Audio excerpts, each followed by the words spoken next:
When a boy who has been forgotten by the world is handed a key to a past he never knew, he unearths a secret that will force him to choose between a comfortable lie and a difficult truth. What he discovers in A Hole in the Ground won't just be about his family's history, it will be about his future. And what we find in the darkest places can sometimes be the only thing that leads us to the light. If you've ever felt lost and wondered if there's a map to a different life, this story is for you. Hit that subscribe button if you believe in second chances, and let me tell you what happened. The day I turned 18 was the day I ceased to exist, at least as far as the state of California was concerned. For 2 years, I had been a ward, a case file, a number in a column of expenses. And on that Tuesday, a day so gray and damp it felt like the sky was sweating, I became a statistic. Another one aged out. Ms. Albright, my caseworker for the final 6 months, had the decency to look tired about it. She slid a thin manila envelope across the particle board table in the visitor's room of the North Hills group home for boys. The room always smelled faintly of bleach and boiled vegetables. "This is it, Daniel," she said. Her voice was as worn as the linoleum floor. "Final papers, your signature here and here." I took the pen. It was a cheap blue plastic thing, chained to a clipboard. Everything important in my life seemed to happen with a cheap, chained pen. Signing away my brother, Leo. Signing into this place. Now, signing myself out into a world that had made it very clear it had no room for me. My hand didn't shake. After 2 years of mandatory numbness, my body had learned to treat panic as a low, steady hum, not a sudden jolt. "What's in the envelope?" I asked, my voice raspy. I didn't talk much. "Your copy of the emancipation documents. A check for $128.41, the balance of your state allowance. And a list of resources, shelters, job placement programs." She paused, her gaze softening for a fraction of a second. It was the look I'd come to recognize in the good ones, the ones who were in this for something other than a state pension, a look of profound helplessness. "It's not much, I know." It was nothing. It was an apology printed on a government form. I signed where she pointed. My signature, which had once been a childish scrawl, was now a hard, angular thing. The signature of someone who had signed too many documents he didn't understand. "Okay," she said, gathering the papers. "There's one more thing." She reached into her worn leather satchel and pulled out a small cardboard box, the size of a paperback book. It was sealed with yellowing tape. "This was in your file. It was logged with your intake property 2 years ago, but it got separated somehow. Found it in the back of a cabinet in records last week. It's from your grandfather's estate, apparently. Processed years ago, but it followed you through the system." I stared at the box. My grandfather. He had died when I was 10, a figure more mythical than real. My parents spoke of him as the crazy old man who lived in a shack in the woods, a hermit who'd wasted his life hoarding junk and strange ideas. After his death, my dad had spent a weekend clearing out his property, with a kind of bitter resentment, muttering about how the old man hadn't left him a damned thing. "I didn't know he had an estate," I said, my voice barely a whisper. "It wasn't much of one, according to the notes, just a box of personal effects. This was addressed to you." She pushed it across the table. My name, Daniel Miller, was written on top in a shaky but elegant cursive. I picked it up. It was light. I could feel something slide inside. For 2 years, I had owned nothing but 3 changes of clothes and a worn photo of me and Leo, taken the summer before everything fell apart. Him on my shoulders, both of us grinning, the sun making us squint. Now I had this box. It felt heavier than it was. It felt like a stone from a world I'd forgotten. "What about Leo?" I asked, the question a raw spot in my throat. Ms. Albright's face tightened. The professional mask was back. "Leo is in a stable foster placement. He's doing well in school. You know you can't have contact until the court order is lifted." "He's my brother." "And you're his," she said, and this time the gentleness was back, laced with a steel I hadn't heard before. "Daniel, listen to me. Get yourself on your feet. Find a place. Get a job. Show the court you're a responsible adult. That's the only way. It's the only path back to him." She stood up. The meeting was over. I was an adult now. I was free. I had never felt more trapped in my life. I walked out of the North Hills group home with $128, a list of homeless shelters, and a mystery in a cardboard box. The heavy oak door clicked shut behind me, the sound of a final, unceremonious ending. Or so I thought. The cold, damp air hit my face, and for the first time in 2 years, there was no one to tell me when to come back inside. I was standing on the edge of everything, and the only thing I owned was a ghost's last words. I didn't go to the shelter. I couldn't. I couldn't trade one institution for another, one set of sad, vacant faces for another. I walked until the neatly trimmed lawns of the suburbs gave way to the cracked pavement of the industrial district. I found a bus station, a grimy hub of transient souls, and sat on a hard plastic bench under the flickering fluorescent lights. The $100 bill in my pocket felt like a burning coal. It was a countdown timer. Every dollar spent was a second ticking away before I hit zero. For hours I just sat there, the box on my lap. People came and went, a mother yelling at her child, a soldier in uniform staring at a fixed point on the wall, a man with a cough that sounded like rocks in a can. I was invisible, just another piece of human driftwood in the current. The anonymity was a strange comfort. In the group home, I was always watched. Here, I was nothing. Finally, when the sky outside the grimy windows had turned a bruised purple, I peeled back the brittle tape on the box. The cardboard was soft with age. Inside, nestled in yellowed tissue paper, were 2 things. The first was a key. It was old, made of heavy, dark metal, possibly iron. It had a simple circular head and a complex toothed bit, like a key to a medieval chest. It was cold to the touch. The second was a single sheet of paper, folded into a small square. The paper was thick, almost like vellum, and brittle at the creases. I carefully unfolded it. It was a map. A hand-drawn map, inked in what was now faded brown. The lines were precise, almost architectural. It showed a stretch of woods, a creek, and a series of landmarks. The split oak, flat rock, where the creek bends twice. A single spot was marked with a small, neat X. At the bottom of the map, in the same elegant cursive as my name on the box, was a short note. "Daniel, if you are reading this, the world has failed you, as I feared it might. Your father is a good man with a weak heart, and your mother is a storm he cannot control. A storm will break them, and I am afraid it will break you and your brother too. I cannot stop that storm, but I can build you a shelter. Go to the place my father called home. Follow this. The key opens the door. What's inside is not a treasure. It is a chance. Your grandfather, Arthur."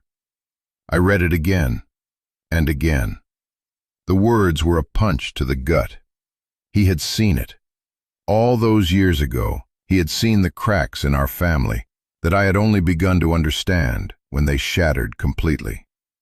the shouting matches that became screaming matches, the empty bottles in the recycling bin that multiplied week by week. My dad's weary resignation. My mom's terrifying, unpredictable rage. The night it all ended. The night she threw a plate that shattered against the wall just past Leo's head. The night my dad just stood there and did nothing. The night I screamed at them both and they told me to get out, to take my worthless brother with me, and to never come back. We had grabbed our jackets and run. We spent a week sleeping in a park before a truancy officer found us. After that, the system. My grandfather, the crazy old hermit, had seen it coming. He hadn't been a hoarder, he had been a prophet. This map, this key, they weren't junk. They were an escape plan. A plan he had laid out for a future he wouldn't live to see. A cold fury, clean and sharp, cut through the numbness. My parents had told me he was nothing, that he left us nothing. They had lied.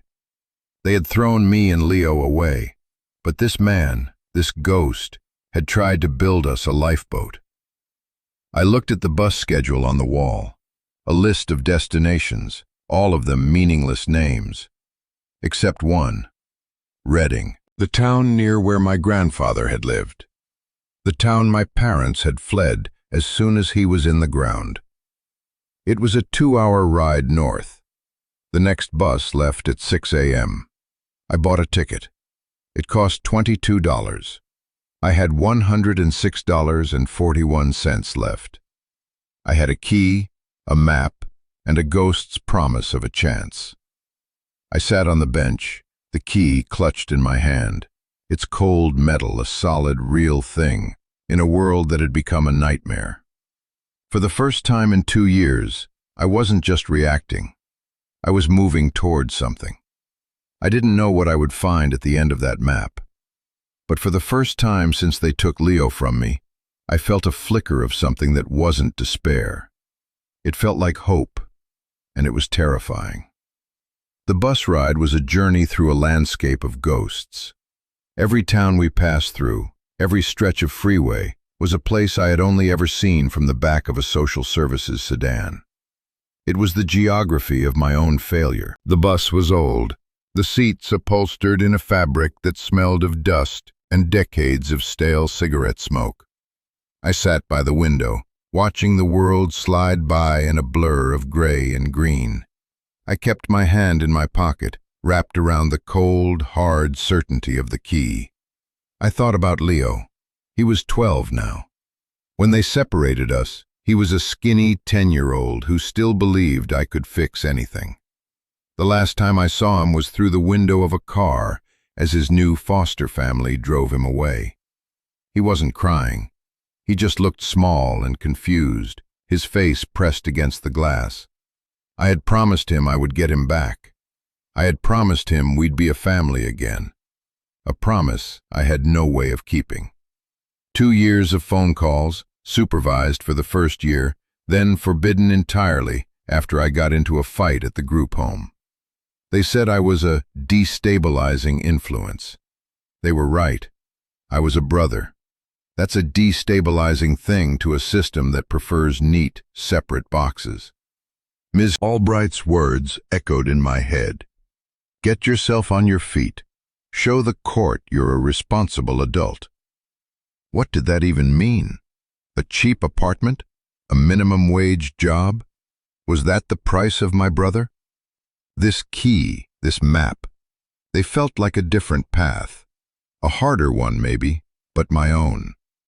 The bus wheezed into the Reading station just after 8 in the morning. The air here was different, sharper. It smelled of pine needles and cold river water. The town was exactly as I didn't remember it. When you're a kid, you don't pay attention to the architecture of a town, just the important things, like where the best candy is sold and which parks have the best swings. Now, I saw it with an adult's eyes. It was a town that was trying. A few new storefronts with bright paint, but mostly older buildings with faded signs, clinging to life. I didn't know where my grandfather's property was, not exactly. The map was my only guide. I went into a gas station and bought a bottle of water and a compass, the kind you get on a keychain. Another $7 gone. The map wasn't to scale. It was a mud map, a thing of memory. I had to orient myself using the creek. I knew from childhood fishing trips with my dad, back before everything went bad, that the Sacramento River ran west of town. The map showed a smaller creek, Whiskey Creek, branching off it. It took me an hour of walking, asking a tired-looking man loading lumber onto a truck, and following the sound of rushing water to find the creek. It was beautiful and wild, the water clear and fast-moving over smooth, gray stones. The realness of it, the cold spray on my face, was a shock after 2 years of recycled air and cinder block walls. Now, the hard part. I started walking, following the creek into the woods. The trees were mostly ponderosa pines and black oaks, their branches thick, blocking out the sun. The ground was a soft carpet of pine needles. It was quiet. The only sounds were the rush of the creek, the chatter of a squirrel, and my own breathing. I checked the map. The split oak. I looked around. Every oak looked like every other oak. I walked for what felt like miles. My cheap shoes, the ones the state issued, were already starting to rub my heels raw. Doubt began to creep in. This was insane. I was a city kid chasing a ghost story into the wilderness. My grandfather was a crazy old man. This was probably a joke, or a delusion. I was about to turn back, to admit defeat, and find the nearest homeless shelter on the list Ms. Albright gave me, when I saw it. It was an ancient oak, bigger than the rest, right by the creek's edge. A lightning strike from long ago had cleaved it nearly in two, but it hadn't died. Both halves had continued to grow, reaching for the light, their branches intertwined like two old hands. The split oak. It was real. A jolt of adrenaline shot through me. He wasn't crazy. He was precise. I pulled out the map again, my hands shaking slightly. From the split oak, I needed to go north, away from the creek, until I found Flat Rock. I used my keychain compass. North. I plunged deeper into the woods. The trees grew thicker here. It was darker. I felt a prickle of fear. I was alone. No one on earth knew where I was. For a moment, the fear was so strong it was paralyzing. Then I thought of Leo's face in the car window, and I kept walking. Flat Rock was not a rock, but a huge granite outcropping, a bald spot on the forest floor, flat as a table and warmed by the slivers of sun that pierced the canopy. I sat on it, catching my breath, my heart pounding. I was close. I could feel it. The map was simple from here. Follow the game trail west until you hear the creek again, then look for the place where the creek bends twice. The game trail was barely a path, but it was there. I followed it, the sense of anticipation so thick I could taste it. And then I heard it. The sound of the creek, but different now, faster. I pushed through a thicket of manzanita and came out on a bluff overlooking the water. And there, below me, the creek took a sharp turn, ran straight for 50 yards, and then took another sharp turn, forming a perfect S shape. Where the creek bends twice. The X on the map was on my side of the creek, just back from the bluff, in a small, unremarkable clearing, surrounded by young pines. I scrambled down to it. It was nothing, just a patch of dirt and moss and pine needles. There was no shack, no ruin, nothing. My heart sank. This was it, the end of the line. The final, cruel joke. I had spent my last dollars, walked for miles, pinned all my hope on this, and it was nothing. I kicked at the ground in frustration, a plume of dirt and pine needles flying up. I was a fool, a stupid, hopeful fool. I was about to scream, to let out all the anger and grief and despair of the last 2 years, when my foot hit something hard. Not a rock. It was a dull, metallic thud. I dropped to my knees, my earlier despair replaced by a frantic, wild energy. I clawed at the ground with my bare hands. The dirt was soft, loamy, and just a few inches down, my fingers brushed against cold, ridged metal. I dug faster, ignoring the sharp sting of pebbles and twigs against my skin. Slowly, I uncovered it. A rectangle of dark, rusted steel, about 3 feet by 3 feet. It was a hatch. In the center was a recessed handle, and next to it, a keyhole, caked with mud and rust. It took me 10 minutes to clean it out with a twig and the sleeve of my jacket. My heart was a drum against my ribs. I pulled the key from my pocket. It felt like it weighed 100 pounds. I slid it into the lock. It resisted for a second, then, with a heavy, grinding click, it turned. I lifted the handle. It was heavy, but it moved, groaning on hinges that hadn't been used in years. I pulled the hatch open. A wave of cold, stale air washed over my face. It smelled of damp concrete, dust, and time. I peered into the darkness. A steep metal ladder descended into blackness. My grandfather's letter. I cannot stop the storm, but I can build you a shelter. This wasn't a shack. This was a bunker. A Cold War-era storm shelter, hidden in the middle of nowhere. I sat back on my heels, the silence of the forest pressing in on me. I started to laugh, a ragged, breathless sound that was half a sob. He had done it. The crazy old man had actually done it. He had built a hole in the ground and given me the key. Climbing down that ladder was like descending into a tomb. The air grew colder with each rung, the smell of damp earth and concrete becoming overpowering. I had the small flashlight from my keychain, but its beam was a pathetic little spear against the thick, absolute darkness. The ladder ended on a concrete floor. I clicked my flashlight around. I was in a small, square room, maybe 10 feet by 10 feet. The walls, floor, and ceiling were all poured concrete. It was utterly stark and featureless, except for a ventilation pipe in one corner and the metal ladder I had just descended. It was a box, a concrete coffin. My heart, which had been soaring with a wild sense of discovery, plummeted. This was it? This was the chance? A damp, dark hole? The despair was a physical thing, a weight pressing down on me. I was an idiot, a child chasing fairy tales. This wasn't a home. It was a prison cell, freely chosen.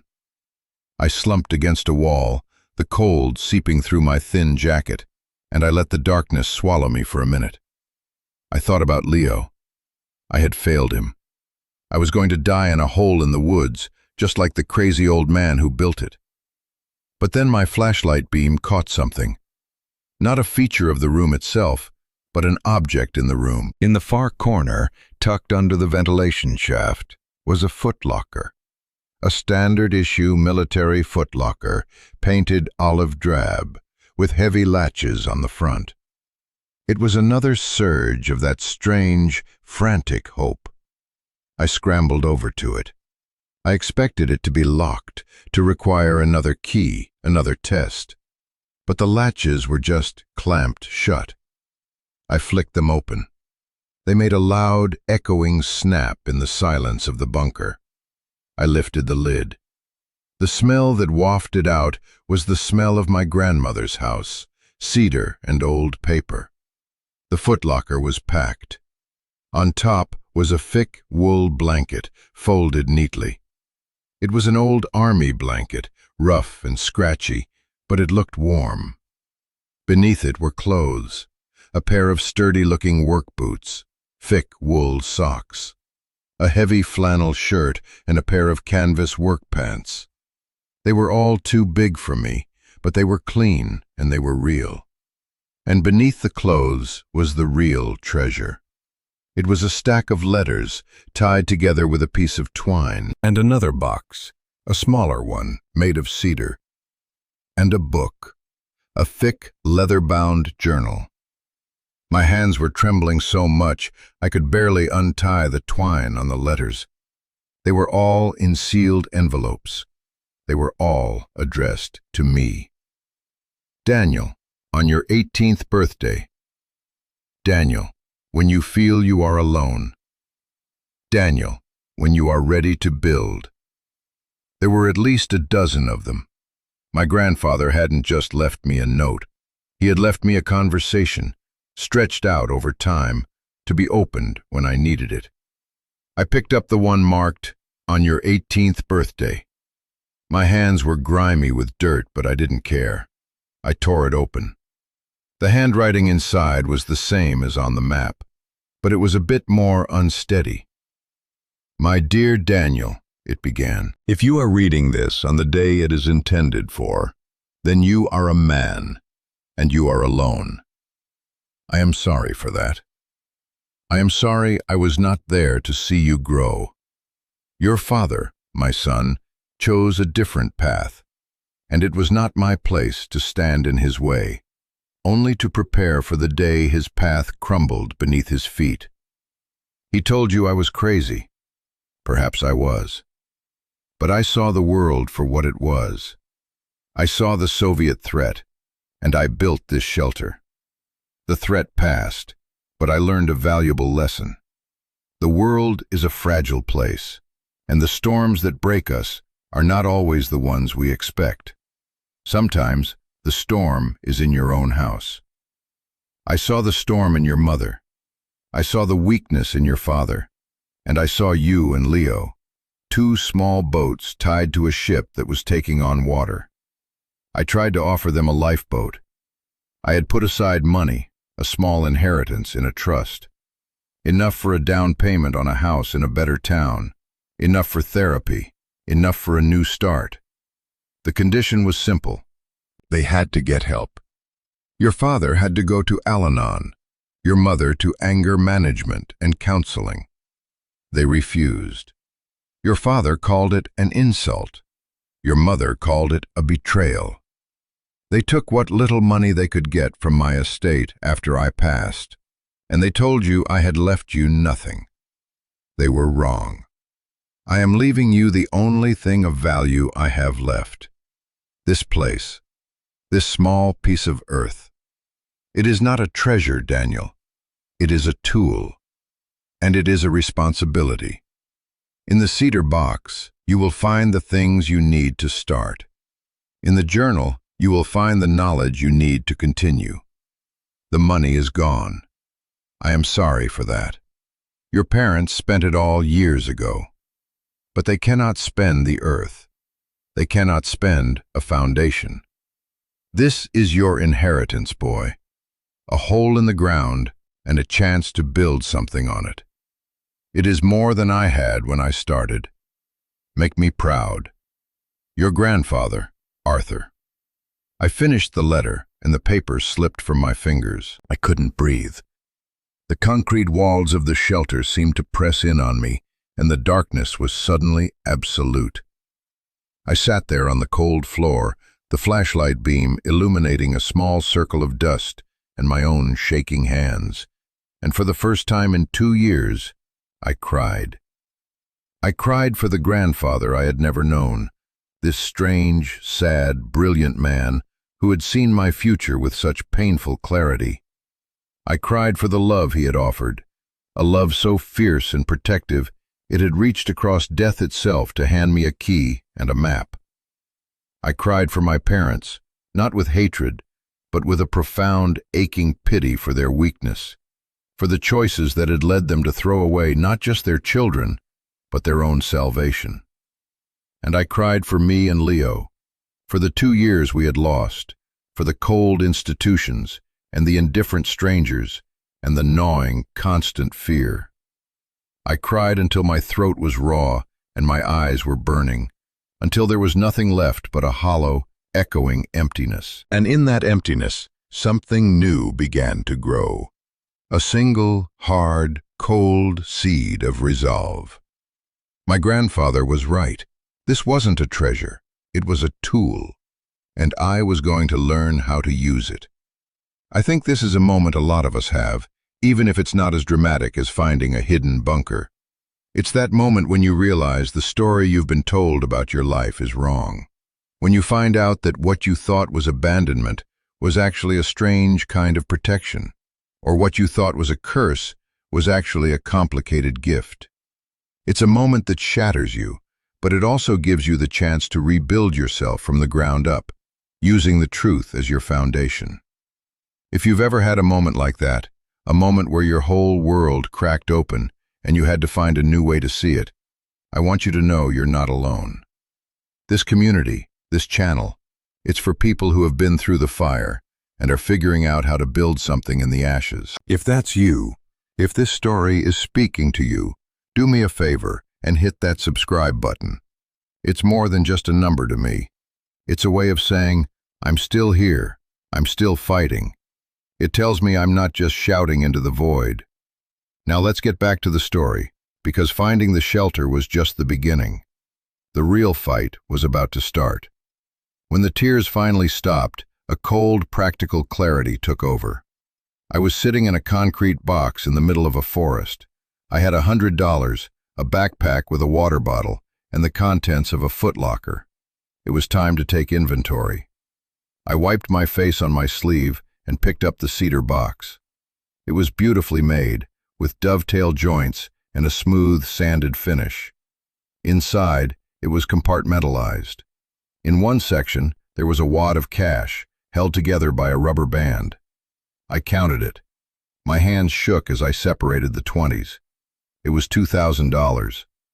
To a boy who had just been handed a check for 128, it felt like $1 million. It wasn't a fortune, but it was survival. It was a generator. It was food. It was building materials. In another compartment, there were seeds in small paper packets. Corn, beans, squash, tomatoes. A survivor's garden. There was also a small oilskin pouch containing a fire-starting kit, flint and steel, a magnesium bar, and tinder. And finally, there was a deed. A legal, notarized deed for a 2.5-acre parcel of land, the coordinates of which corresponded exactly to where I was standing. The land was held in a trust that had become my sole property on my 18th birthday. My grandfather hadn't just given me a shelter, he had given me the ground it was built on. He had made me a landowner. He had made me permanent. The last item was the leather-bound journal. I opened it. The first page was a table of contents. Chapter 1. The Principles of a Dry Structure. Chapter 2. Water Collection and Purification. Chapter 3. Food Sourcing, Foraging and Trapping. Chapter 4. Basic Carpentry and Construction. Chapter 5. A Plan for a House. It was a goddamn instruction manual, a step-by-step guide to survival and self-sufficiency, written in my grandfather's meticulous hand, complete with diagrams and sketches. He hadn't just left me a tool, he had left me the user's guide. The last chapter, A Plan for a House, was the most detailed. It showed a small, one-room cabin, designed to be built directly on top of the shelter's concrete slab, using the hatch as a cellar door. The shelter wasn't meant to be the home, it was meant to be the foundation. I sat there for a long time, just turning the pages of the journal. It was overwhelming. The grief was still there, a heavy weight in my chest, but now It was mixed with a dizzying sense of purpose. This wasn't just a place to hide. It was a project, a life's work, left for me by a man who had more faith in me than anyone. But there was a problem, a big one. This was all for me. But what about Leo? I couldn't bring him to live in a hole in the ground. The state would never allow it. They would see this as a deranged fantasy, the legacy of one crazy old man being passed down to his grandson. They would use it as proof that I was unstable, that I was unfit to be anywhere near my brother. The hope that had been soaring in my chest crashed back to earth. What was I supposed to do? Take the $2,000 and run? Try to find an apartment in town and get a job washing dishes, just like Ms. Albright had said? That path felt like a betrayal of my grandfather's legacy, and a betrayal of my own desperate need to do something real, something lasting. I felt trapped between two impossible futures: the lonely, difficult freedom of the shelter, or the soul-crushing compromise of the system. I had a home, but I couldn't have my brother. Or I could fight for my brother by abandoning the only real home I'd ever been given. The choice was a physical pain, a tearing in my gut. I spent the next 2 days in a blur of activity, fueled by the granola bars I'd bought at the gas station and the cold, clear water from the creek, which I boiled over a tiny fire using the flint and steel. The simple act of creating a flame, of making something hot in the cold, felt like a miracle. I spent the first day just cleaning. I hauled out the years of dust and leaves that had blown in, scrubbed the concrete walls, and aired out the wool blanket. I made the shelter my own. The second day, I explored. I walked the boundaries of my 2.5 acres, the deed clutched in my hand. It was a beautiful piece of land, sloping down to the creek, thick with pines and oaks. It was my kingdom of dirt and trees. I felt a sense of ownership, of belonging, that was so new and so powerful, it almost frightened me. This was real. This was mine. But every time I felt that surge of pride, the image of Leo's face would flash in my mind, and the pride would curdle into guilt. I was building a life, but I was building it alone. On the third morning, I woke up in the shelter, wrapped in the wool blanket, the early morning light filtering dimly down the ladder shaft. I had made my decision, or rather, my grandfather had made it for me. In his first letter, he had said it. This is not a treasure, it is a tool, and it is a responsibility. My responsibility was not to this land. It was to my brother. The land, the shelter, the money, they were not the end game. They were the tools I would use to fulfill my one true responsibility. I packed my bag, locked the footlocker, and placed the key back in my pocket. I climbed the ladder and closed the heavy hatch over my new home. I camouflaged it again with dirt and leaves, my hands moving with a new, deliberate purpose. Then I walked out of the woods, back to the town, back to the world of systems and rules and cheap chained pens. But this time, I wasn't running from it. I was coming to fight it, on my own terms. I found a payphone outside the same gas station where I'd bought the compass.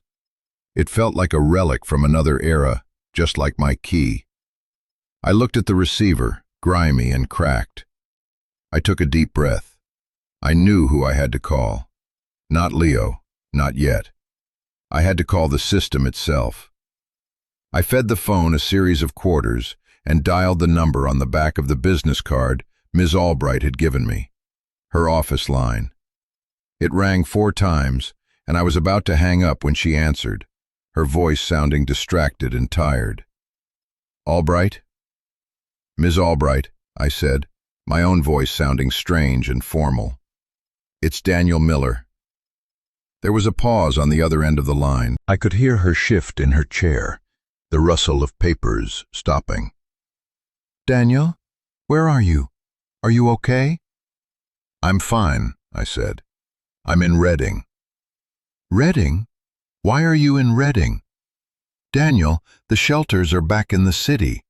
You need to get on a bus and—" "I'm not going to a shelter," I interrupted, my voice firmer now. "I don't need one. I have a residence." Another pause, this one longer. I could picture her, pinching the bridge of her nose, bracing for the story she was sure was coming. A story of a desperate, delusional kid squatting in some abandoned building. "Daniel," she said, her voice slow and careful, the way you talk to someone on a ledge. "What kind of residence?" I took a breath. This was it, the moment of truth. "I have inherited property," I said, the words tasting strange and powerful on my tongue. "I own 2.5 acres of land with a permanent subterranean structure. It's legally mine. The deed is in my name. I have funds for its upkeep and development. I am a legal adult with a stable home. And I am formally petitioning the court for full legal guardianship of my brother, Leo Miller." The silence on the other end of the line was absolute. For a moment I thought she had hung up. Then I heard a small, incredulous sound. It might have been a laugh or a sigh. "Daniel," she said, and her voice was no longer tired or careful, but sharp and focused. The voice of a professional who has just been handed the most interesting case of her career. "You'd better start from the beginning, and you'd better not leave a single thing out." The weeks that followed were a surreal blur of legal jargon, bureaucratic hurdles, and cautious hope. Ms. Albright, to her everlasting credit, took me seriously. She drove up to Reading the very next day. I met her at a diner in town, and over coffee and pancakes that I paid for with my grandfather's money, an act that felt momentous, I laid it all out. The box, the key, the map, the letters, the deed, the journal. I spread it all out on the table, my entire strange inheritance. She listened without interruption, her eyes scanning the documents, her expression unreadable. She was a professional, trained to keep her feelings hidden, but I could see a flicker of something in her eyes, astonishment, maybe even admiration. When I finished, she leaned back in the booth and just looked at me for a long minute. "A storm shelter," she said, shaking her head slowly. "His grandfather built him a storm shelter." She said it to herself, like a line from a movie she couldn't quite believe. "It's a foundation," I corrected her gently. "The shelter is just the foundation." She nodded, a small smile playing on her lips. "Okay, Daniel, it's a foundation. But the law doesn't see foundations. It sees habitable dwellings. And right now, you live in a hole in the ground. A very well-documented and legally owned hole, I'll grant you, but a hole nonetheless. The court is going to have a field day with this." And they did. Ms. Albright filed the initial petition. The court's response was swift and dismissive. A child psychologist was appointed to evaluate me, to see if I was suffering from some kind of folie à deux with my dead grandfather. A social worker was sent to inspect the residence and came back with a report that used phrases like wholly unsuitable, lacking basic amenities, and a significant danger to a minor. It was a nightmare. But it was a different kind of nightmare from the one I had lived for the past 2 years. Before, I was powerless, a leaf in the wind. Now, I was a participant.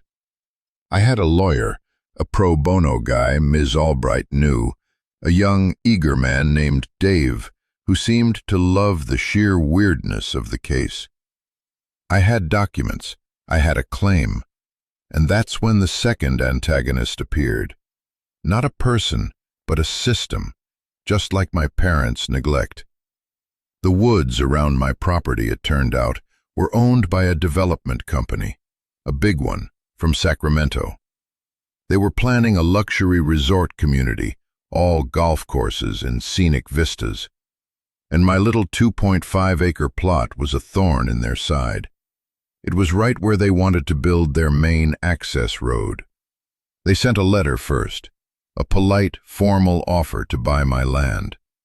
The amount they offered was staggering, $50,000. To me, it might as well have been $1 billion. I could have taken that money, gotten a nice apartment, a car, lived comfortably for years. It was the easy path Ms. Albright had talked about, the path to being a responsible adult in the eyes of the court. Dave, my lawyer, urged me to consider it. "Daniel, this is a gift," he'd said. "We take this. We show the judge you have a stable income, well, a stable nest egg, and we can get you a place that the court will approve. We can win this fight for your brother." He was right, of course. It was the logical move. But I couldn't do it. I thought of my grandfather, spending his last years building that shelter, writing that journal, planning for a future he'd never see. He didn't do all that so I could sell it to the first person who waved a check in my face. He didn't leave me a foundation so I could trade it for a rented apartment. "No," I told Dave, "we're not selling." He sighed. "Okay, but they're not going to give up. They'll come at us hard." He was right about that, too. The polite offer was followed by a less polite one, and then by legal threats. They challenged the validity of the deed. They claimed my grandfather was mentally incompetent when he established the trust. They sent surveyors who planted stakes just inches from my property line, a constant, silent reminder of their presence. The woods, which had felt like my sanctuary, now felt like a besieged territory. Meanwhile, I worked. While the lawyers fought in courtrooms and offices, I fought on the ground. I took the bus into town every day. I got a library card and read books on construction, on plumbing, on wiring. I spent hours at the hardware store, a place that became my second home. The owner, a grizzled old man named Carl, took a liking to me. At first he was suspicious of this skinny kid buying strange assortments of pipe fittings and concrete mix. But when I started asking intelligent questions, showing him sketches from my grandfather's journal, he softened. "Your grandpa knew his stuff," he said one afternoon, looking at my plans for a rainwater collection system. "This is old school, built to last." He started giving me discounts, throwing in extra screws and washers, offering advice. "You use a galvanized pipe for that, not PVC. It'll last you 50 years. I poured every dollar of my grandfather's money, every ounce of my energy, into the land. I bought a small, used generator, and for the first time, the shelter had light and power. I ran a line from a small spring on the property, filtering it through a system of sand and charcoal, just like the journal described. I had running water. I built a composting toilet, a small, neat outbuilding hidden in a grove of trees. I built raised garden beds and planted the seeds from the cedar box. The work was backbreaking. I was always tired, always sore. My hands, once soft, were now calloused and stained with dirt. But it was a good tired. It was the ache of creation. Every nail I hammered, every pipe I fitted, was a prayer. It was an argument I was making to the universe, to the court, to myself. I am not a victim. I am not a statistic. I am a builder. I even called Leo. I wasn't supposed to, but I couldn't wait any longer. I got his foster mother on the phone and begged her for 5 minutes. She was a kind woman, and she relented. When I heard his voice, small and hesitant, my own throat closed up. "Leo, it's me. It's Danny." "Danny? Where are you?" I'm I'm building us a home, Leo. A real one. It's hard, and it's taking a while, but I'm building it. And I'm coming for you. I promise. I told him about our grandfather, about the shelter, about the land. I told him I was fighting for him. He was quiet for a long time. Then he said, "I knew you would." That was all I needed. I hung up the phone, my face wet with tears, and I went back to work. I was no longer just building a house. I was keeping a promise. The day of the final hearing was cold and bright. The courtroom was small and stuffy, smelling of floor wax and old paper. On one side of the aisle sat the lawyer from the development company, a man in a suit that cost more than my generator, his briefcase overflowing with hostile motions. On the other side sat me, in a new shirt and pants I'd bought at a thrift store, with Dave at my side, his own briefcase looking thin and worn by comparison. In the back sat Ms. Albright, her face a neutral mask. It did not go well.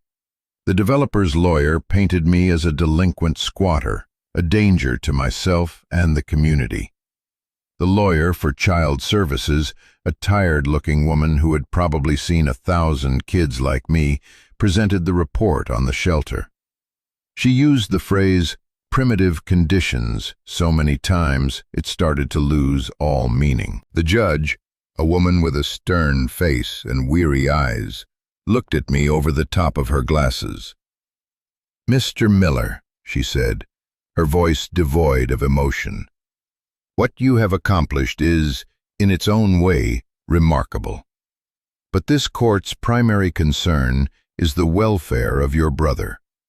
And you are asking me to place him in a situation that is, by any legal or practical definition, untenable.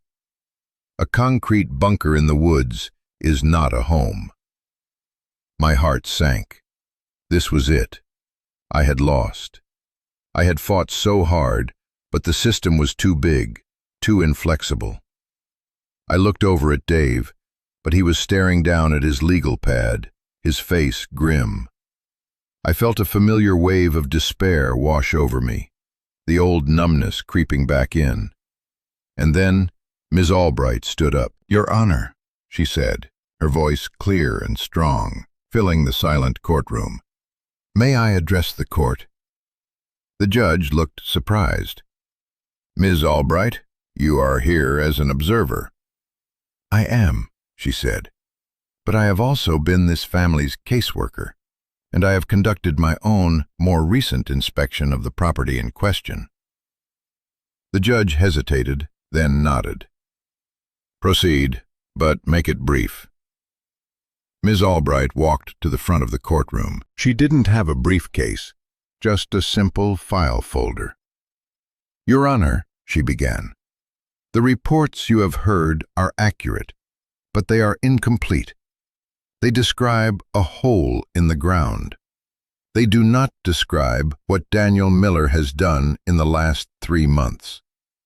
I have here," she said, opening the folder, "receipts from a local hardware store totaling over $1,800 for building materials.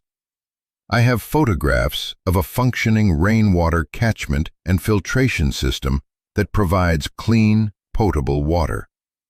I have a diagram drawn by Mr. Miller for a solar-powered electrical system he plans to install next." She held up a photograph. It showed the shelter, but it also showed the new outbuilding for the toilet, the neat raised garden beds, and the start of a wooden platform next to the hatch, the foundation for the cabin. "The state's report describes what Mr. Miller was given," she said, her voice ringing with a passion I had never heard from her. "It does not describe what he is building. We have a system, Your Honor, that is designed to manage children as liabilities. We measure success by the absence of trouble. Daniel Miller is asking for something different. He is asking for the chance to build a life, not just for himself, but for his brother. He is not asking for a handout. He is asking for the right to continue the hardest work he will ever do. She looked directly at the judge. The law talks about the best interests of the child. What is in Leo Miller's best interest? A sterile, state-approved foster home where he is safe but separated from the only family he has left? Or a chance to be with his brother, a young man who has demonstrated more grit, more ingenuity, and more love than most adults I have encountered in my career? Your Honor, home is not a structure. Home is a promise. Daniel Miller is the only person fighting to keep the promise that was made to that little boy. She sat down. The courtroom was utterly silent. The developer's lawyer was staring at her, his mouth slightly open. The judge was looking down at her desk, but I could see that her expression had changed. The weariness was gone, replaced by something else, something like wonder. She was silent for a full minute. Then she looked up, and her gaze fell on me. It was no longer stern. It was searching. "Mr. Miller," she said, her voice softer now, "your grandfather left you a foundation. Ms. Albright believes you are building a home. The state believes you are living in a hole. I believe the truth is somewhere in between. I cannot, in good conscience, grant you full guardianship today. The conditions are still not suitable. However," she paused, and the entire world seemed to hold its breath. "However, I am not willing to sever this bond. Not yet. I am granting you temporary, provisional custody of your brother, Leo Miller." A gasp went through the courtroom. Dave put a hand on my arm to steady me. "This custody is conditional," the judge continued, her voice firm again. "You will have 6 months. In 6 months, there must be a permanent, above-ground structure with heating, plumbing, and electricity that meets basic county code. You will both be subject to monthly visits from a court-appointed social worker. You, Daniel, will enroll in an online high school completion program. Leo will be enrolled in the local school. If you meet these conditions, we will revisit the issue of permanent guardianship. If you fail—" She didn't need to finish the sentence. "Do you understand the terms, Mr. Miller?" I could barely speak. My throat was tight, my eyes were burning. I nodded. "Yes, Your Honor, I understand." "Very well," she said. She banged her gavel, a sound that was not an ending, but a beginning. "This court is adjourned." I walked out of that courthouse into the bright, cold sunshine, and the world looked different. The colors were sharper. The air was cleaner. I wasn't just a boy with a key anymore. I was a guardian. I was a brother. I had 6 months to build a house. It was the most terrifying and wonderful feeling in the world. Ms. Albright was waiting for me on the courthouse steps. She had a real, genuine smile on her face. "Don't mess this up, Miller," she said, and then she gave me a quick, awkward hug. The first day with Leo at the shelter was strange and beautiful. He was quiet at first, overwhelmed by the woods, the silence, the sheer weirdness of his new home. I showed him everything: the hatch, the ladder, the neat, clean space I had carved out of the earth. I showed him our grandfather's journal, his letters. I showed him the plans for the cabin we were going to build. He explored the small concrete room, running his hand over the wall. He looked at the single bunk bed I had built into the wall. "Where will you sleep?" he asked, his voice small. "On the floor for now," I said, "until we build the second room." He looked at me, and for the first time since I'd picked him up from his foster family, I saw the little brother I remembered. A slow smile spread across his face. "Cool," he said. "It's like a fort." That night, we sat by a fire outside the shelter, eating beans out of a can. The stars came out, a brilliant, scattered mess of diamonds against black velvet, brighter than I had ever seen them in the city. We were just two brothers, sitting by a fire, under the stars. We were cold, we were poor, and we were facing an impossible task. But we were together, and we were home. The shelter saved us. It's as simple as that. It wasn't just the physical structure that protected us from the elements. It was the idea of it. It was the secret place that the world couldn't touch. It was a foundation, not just of concrete, but of hope. My grandfather didn't leave us a house. He left us a project. He didn't leave us wealth. He left us work. And the work is what healed us. Building that cabin with Leo over the next 6 months was the hardest and best time of my life. We learned about joists and rafters, about insulation and vapor barriers. We learned how to work together, how to fight, and how to forgive. The community, the one I had been so scared of, rallied around us. Carl from the hardware store would drop off boxes of nails he'd over-ordered. The woman from the diner would pack extra lunches for Leo to take to school. Even Dave, the lawyer, came up one weekend with a bunch of his friends and helped us raise the roof. They saw 2 kids who were trying, and they decided to be a part of the solution, not the problem. We made it. With a week to spare, the cabin was finished. It was small, just 2 rooms and a bathroom, but it was solid. It had light and heat and water. It was ours. When the social worker came for her final inspection, she walked through the cabin, looked at me and Leo, and she just nodded, a tear in her eye.